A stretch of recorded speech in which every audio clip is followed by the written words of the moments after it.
A long-time and beloved fixture in Washington, the Robert F. Kennedy Memorial Stadium, known as RFK Stadium, is now being deconstructed.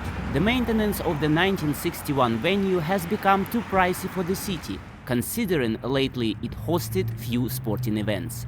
But city officials decided this goodbye didn't need to be a sad one. The building behind me has been an amazing part of Washington, D.C., and so we thought it fitting that we really celebrate the legacy with a farewell RFK Stadium campaign. The demolition has quietly begun. Things are going on inside, become more visible later, but we're very excited to kick it off with a seat sale.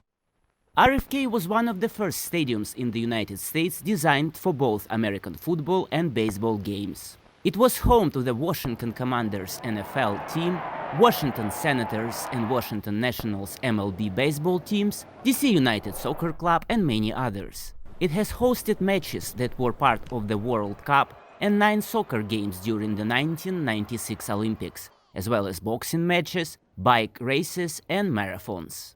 Musical artists like Madonna, the Rolling Stones, Aerosmith, Michael Jackson and even the Beatles performed here, and it was visited by a number of US presidents, John Kennedy, Lyndon Johnson, Richard Nixon and George W. Bush among them.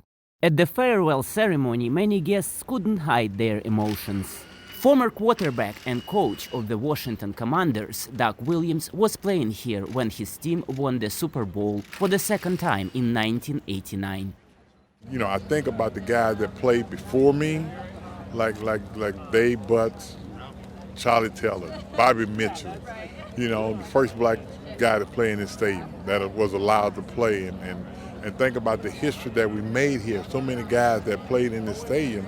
And now, you know, coming down, it's kind of like a bittersweet situation. Bill Hamid, current DC United goalkeeper, shared Williams's emotions. It hurts to see the stadium come down. I got a tattoo of my first game ever as a pro, and it was May 5th, 2010 on this field. And it was the first game we won that season. When asked about what will take the stadium's place, Washington Mayor Muriel Bowser did not give a specific answer. We have over 20 million people that come to D.C. every year from abroad, and they enjoy seeing, you know, buildings that are dedicated to famous Americans like Robert F. Kennedy. And so we know then the next chapter of this parcel's 190 acres should have a proper tribute to Robert F. Kennedy. The stadium's deconstruction will take about a year. In the meantime, fans and athletes have time to say goodbye one last time.